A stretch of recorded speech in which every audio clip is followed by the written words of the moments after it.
it's like wearing a uniform every single day, just all black. Is like it takes decisions out of your cluttered mind. You know what I mean? They say that, right? They say that it's one of the habits of highly successful people is to remove the decision-making process. Clearly, I missed the memo. I mean, but you be dressing. You be putting on, so. I'm doing average work right now, but I look good. You look good. You look great, buddy. You look great. I mean, they say that term, hardest working person in show business, but you might actually have that. Oh man, it's not, what's the cliche? It's not work when you love it, when you're having fun. Just grateful to still be in this game. You know? How long's it been now? Oh man, it depends when you start. That's a great answer. Yeah, longer than I'd care to admit. No, wear it proudly. Wear it proudly. When was the first hit? What year was the first hit? I'm trying to remember. Man, I mean, over a decade now. Incredible. Yeah. That's amazing. It is. It's truly amazing. And just to sustain, to get to do this thing, most people don't get a year, a shot, a chance, so to get several and to still be sustaining. And it was really getting back on tour that put it all in perspective. Just seeing your audience again. Yeah. For the first time in 6 years in the States, just a few months ago.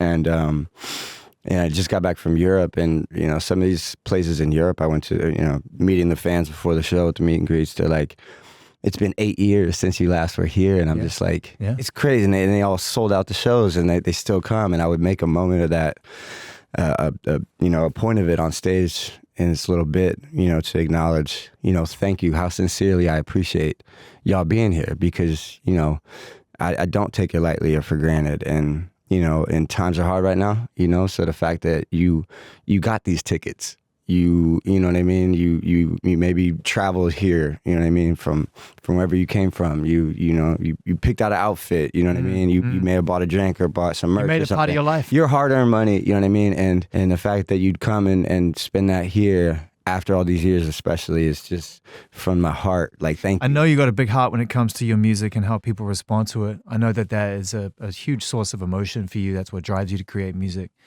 How's the life? Oh man, life is great. I love living in New York.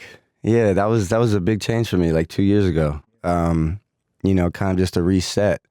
And it just dawned on me that, like, most people don't get to really do that or don't do it. You know what I mean? And I'm in the unique position of, what's home? What's home? And not being married or having children, you can. And you don't have to feel bad for that selfishness of, like, I've wanted to live in New York. I want to just pick up and go. I'm not that happy in LA.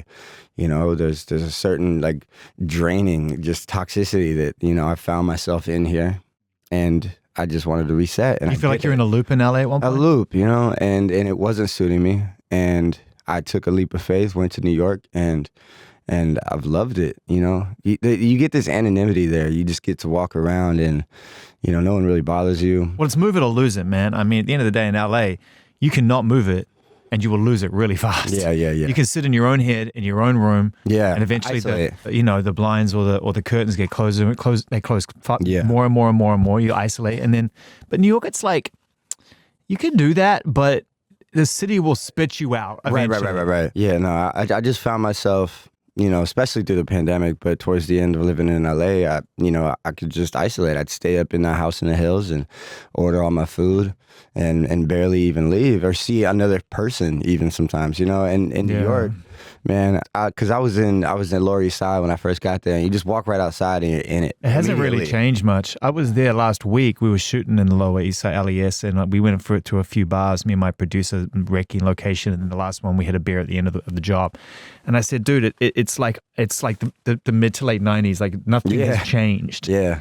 Like these bars are the same. Long may that continue. No, it's beautiful, man. It's just the cliche word of the energy there, but you know what I mean? It's vibrant and it's diverse. You know what I mean? You walk a couple blocks this way, you're in a whole different cultural universe.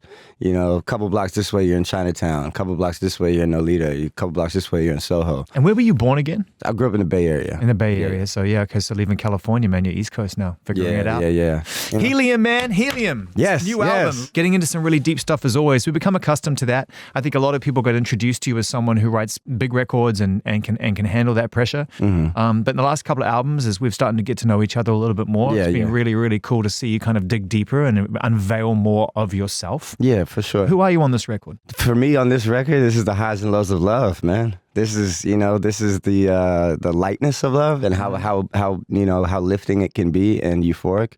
And it's not just love in terms of, romantic relationships, but also just, love and lust of life, but how fleeting it can feel sometimes too. And the metaphor of helium and it being this, like, you associate it with bright, colorful balloons of celebration. For a short period of time. They fly, but it's a short period of time. Yeah. Sometimes a week later that balloon looks less sexy, all crumpled up and, like just barely like floating a little. Yeah. Look, it's one of the saddest images in the world. It's like 6 days after a birthday party, there's a balloon 3 inches off the ground. It looks like it needs to be put out of its misery. Yeah. Man. But give it to the dog. And that's why I wanted to cover on this album. Where'd you have to go internally to get there? Move to New York, get your heart broken. You know what I mean? Fall in love and get your heart broken. And so it hit you hard. Yeah. When did the record start? When did you realize that music was going to save you? Or heal you at least? Yeah, because there's also that entendre of helium is healing him, kind of play on words. But no, I really, the best music just happens. It just happens naturally. It just comes. It's not forced or overthought or, overstressed. And it was really meeting the producer, Radai McDonald. And this is my first time locking in with like one producer. And hip hop is kind of like speed dating. Yeah, you're moving from one session to the next. One session to the next with all different producers, and they come through and they just open a folder of beats.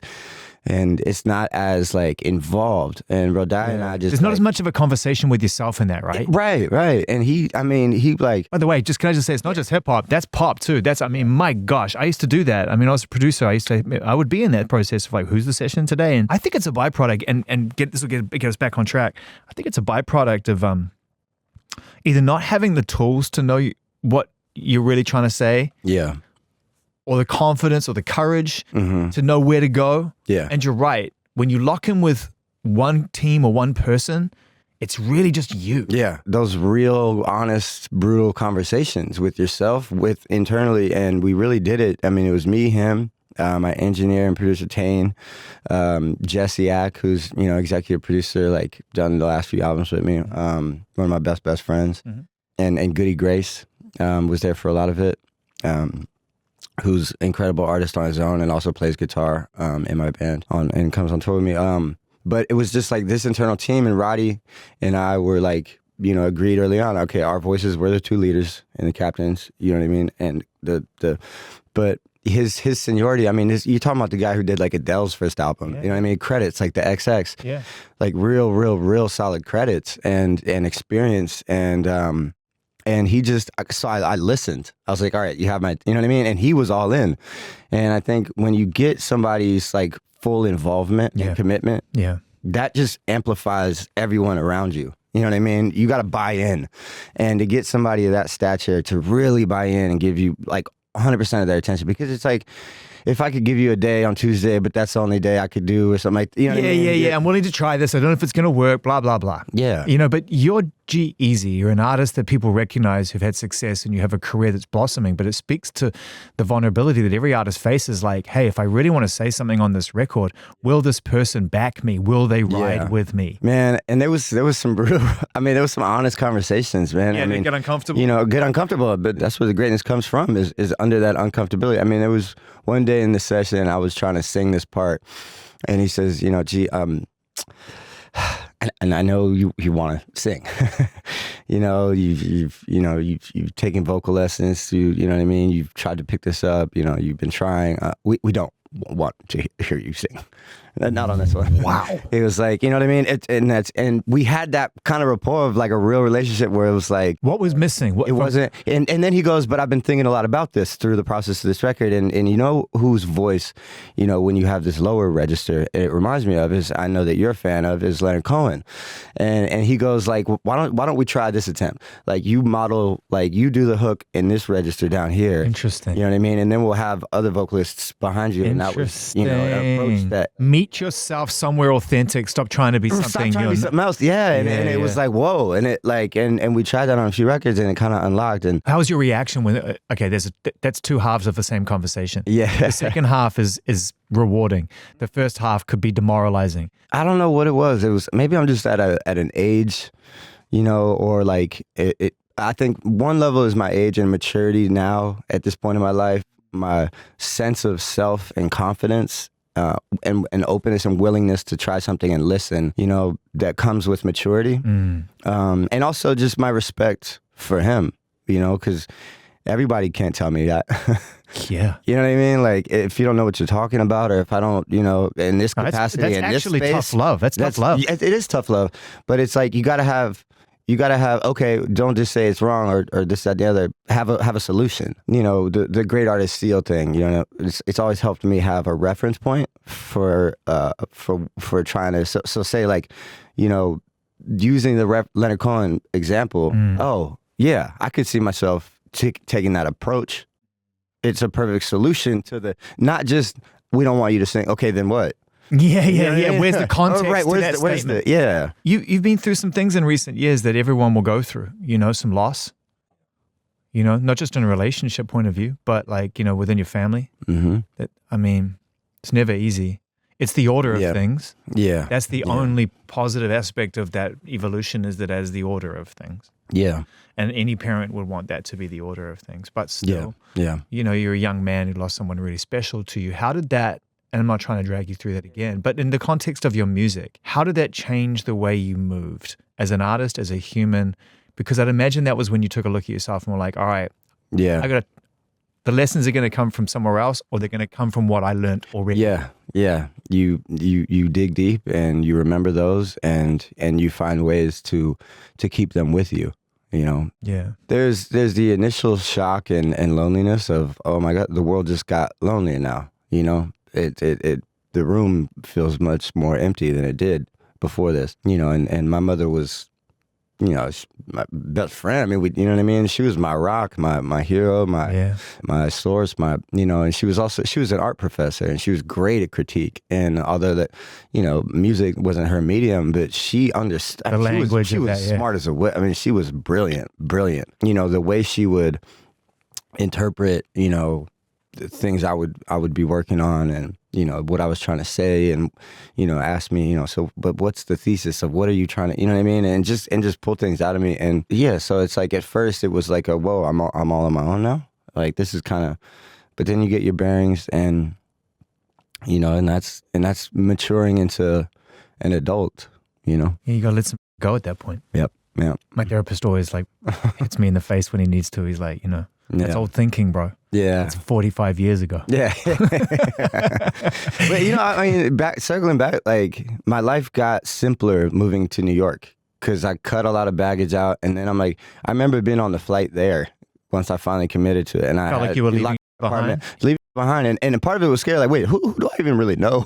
Like, what's my life gonna be like? What do I, you know what I mean? Yeah. But like, I had a couple of really close friends there, luckily, and, you know, and I've found and designed my own life. But like, moving from a big house in the hills with a whole lot of house, you know what I mean, into an apartment in Lower Manhattan, refining it. You know what I mean? It's like wearing a uniform every single day, just all black. Is like, it takes decisions out of your cluttered mind. You know what I mean? They say that, right? They say that it's one of the habits of highly successful people is to remove the decision-making process. Clearly, I missed the memo. I mean, but you be dressing. You be putting on, so.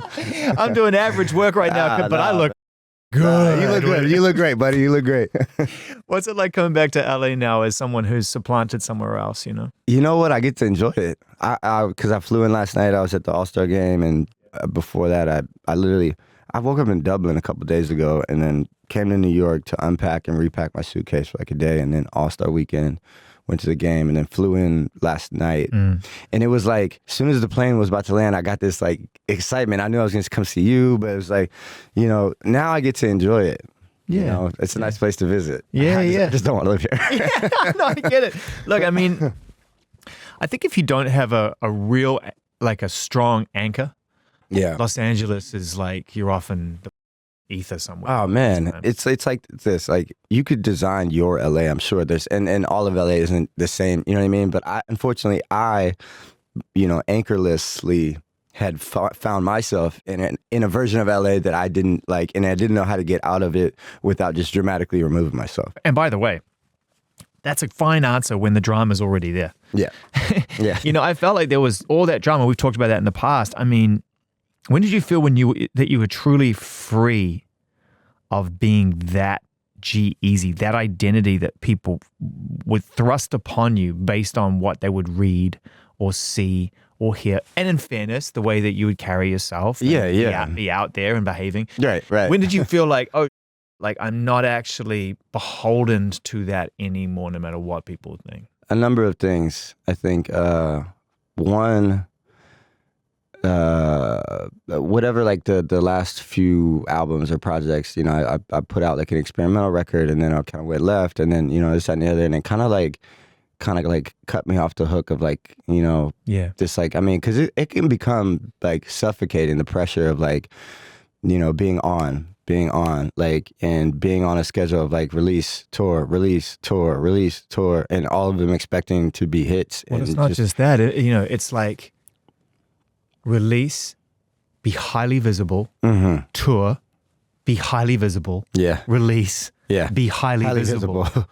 Yeah, it gets claustrophobic, it gets suffocating, and the expectation and pressure of, you know, because this is magic. It's not math. There's mathematical elements to it, but ultimately, man, I mean, this is just you know what I mean? Yes, like, I do.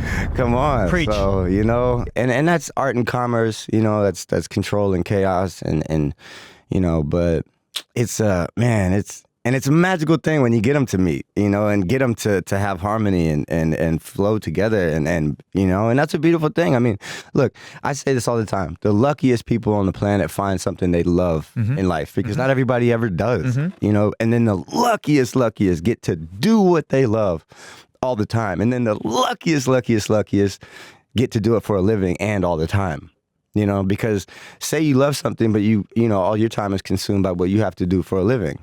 You know, you're still lucky that you have something you love. Yeah, you got a lane to be able to do it. But I hear you. But when it's just so focused, right? Oh my God. Yeah. So what do you love the most about Man, that? when a song comes together, it's like it's the most euphoric high that, you know, I've ever, you know, out of all the things that I've tried. It's just like watching an idea come together, and then excruciating when it when that stream of flow suddenly shuts, but then when it opens again and the idea comes back to life. I know, and the amount of attempts you have to do it to get the good. It is just pure refinement. And then that ride home, listen to it 10 times it in the car. Oh my God, I know, demo-itis. It's the greatest. God, man, yeah, it's exciting. Getting that monitor mix, and only you have it. Yep, it's just yours. Yeah, my notes go crazy. What song on the album was the one that was your favorite ride home, that you just were like, man, I went somewhere unexpected and beautiful. I'm so proud of myself on this song. This song, Naked, for me was like kind of like one of the most like visceral and just cathartic and like revealing and vulnerable. And still found a way to make it but had to go there. Yeah, where do you have to be to go there? Like, because that's not something you wake up in the morning and be like, I'm going there. Where do you have to be in your life to be able to unlock that? In a very long conversation with one of my best friends. His name is Nate Turbo. He's like my best friend in New York. He lives in a whole different world. I mean, he's a painter, lives in Brooklyn, Williamsburg, you know, cartoonist, older than me. But he's got a brain out of this world and an encyclopedia of music in his head.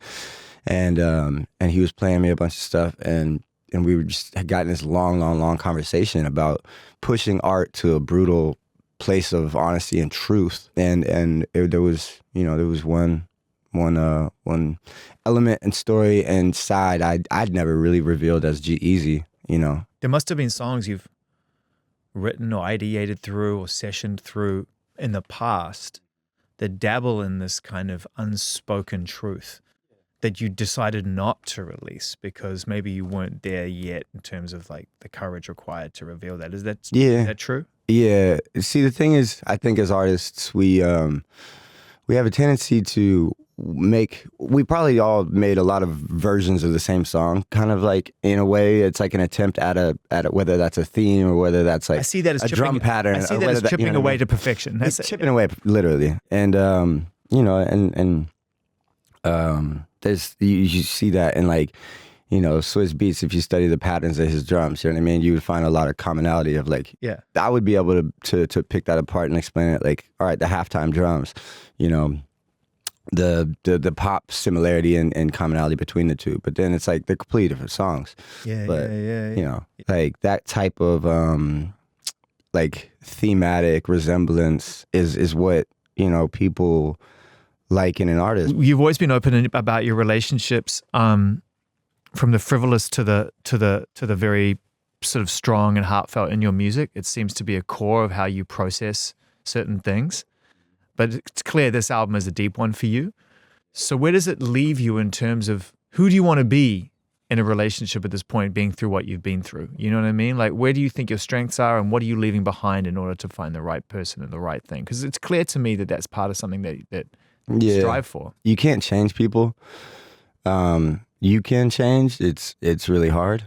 But ultimately, some self-love and self-acceptance, and also accepting of others, as we are who we are, and that type of, yeah. Let's talk a little bit about this song, How Can You Sleep? What was going on with that one? Man, it's me owning up to my essentially, and being honest, admitting and taking ownership.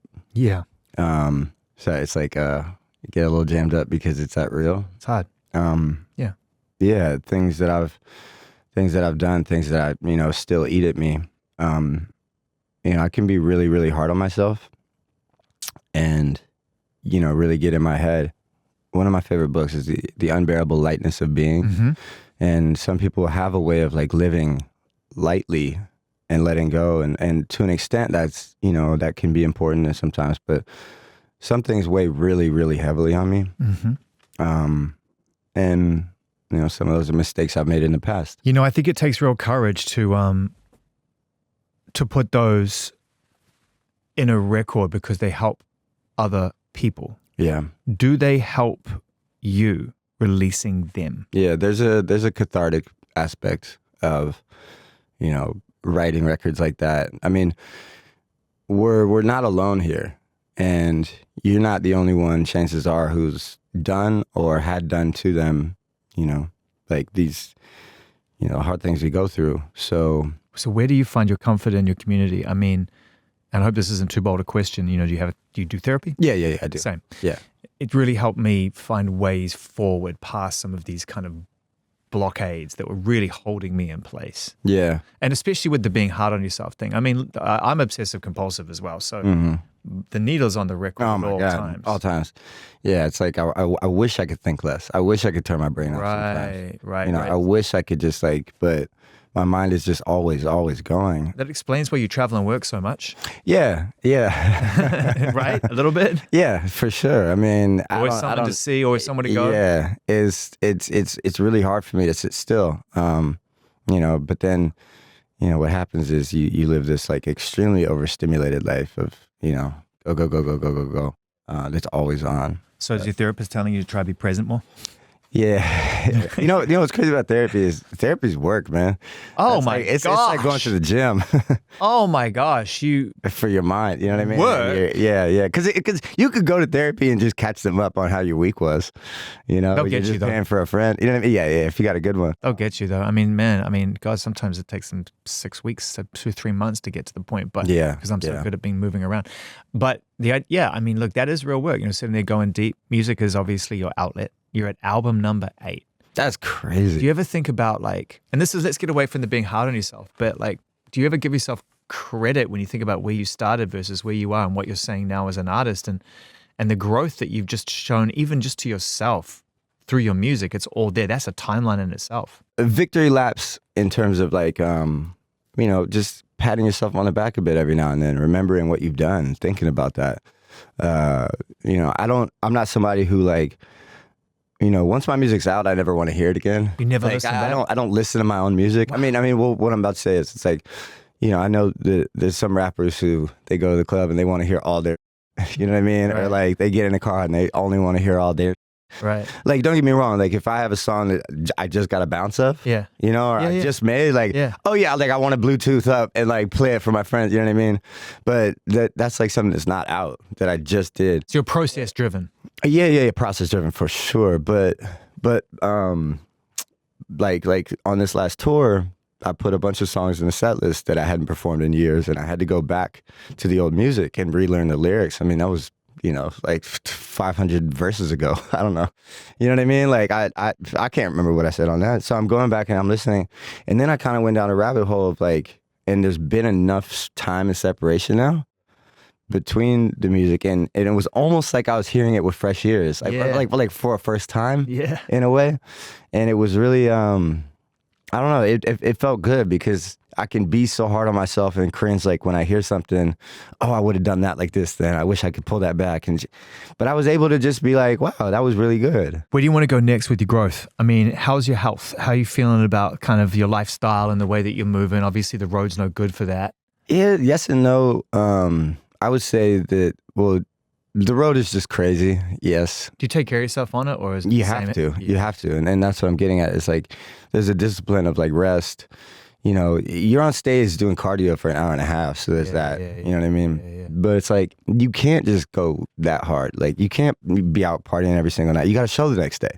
You got press. You got a meet and greet. You know what I mean? I meet 100 kids like before every show that paid like a substantial amount of money to like line up and get in early and meet me and take a picture. That's like, and you hear these stories. And it's like an hour. You're spending that. Yeah, dude, it's an hour. And that's like a mentally, like that's and emotionally a lot to take on. You're like, you know, people saying like, you know, your music has gotten me through, you know, losing my parents, or like, you know what I mean? Or I was close to suicide and your music's the only reason I'm alive. Powerful. Thank you.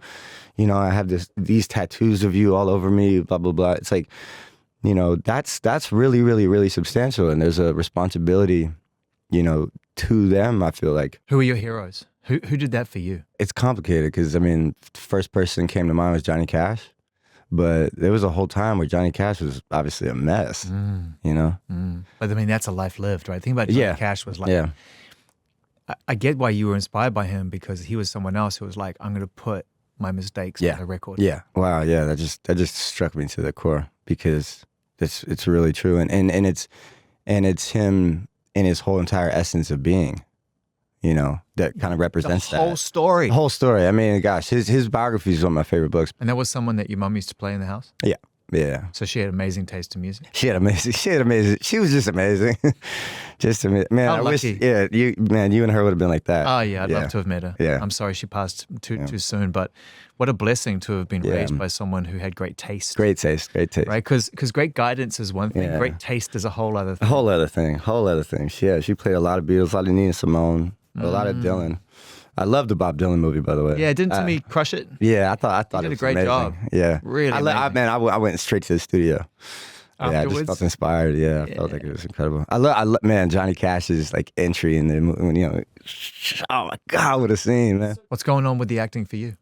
Man, I've always wanted to. You know this. We've spoken about it. I'm surprised it hasn't been a credit. Yeah, but it's with all due respect, because I love film so much. It's like, with respect for that space, you get what you give, you know, and it's like until you're ready to dedicate, right? You know what I mean? Right. But it's there's like no part time to that. There's no stick a toe in the water or think you can just jump in some water and think you can swim because it's, you know what I mean? Yeah. Like, no, that's somebody else's whole entire world.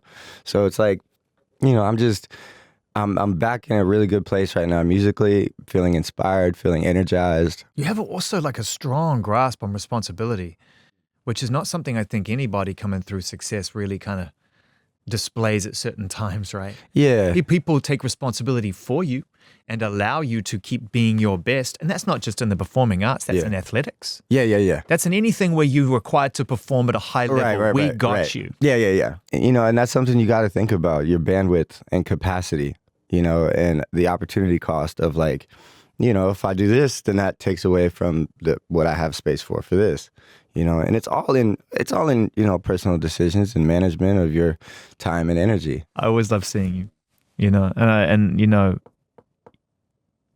you take your music really seriously, and you love to go into places that people don't expect.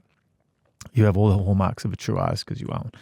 So, man, thanks for coming in again. Yeah. I always enjoy talking with you. Thanks for having the courage to answer the questions, even the tough ones. Yeah. Hope that was okay for you. No, absolutely. It's always, we could go for hours every time I'm up in here. I know, but then we'd have nothing to talk about next time.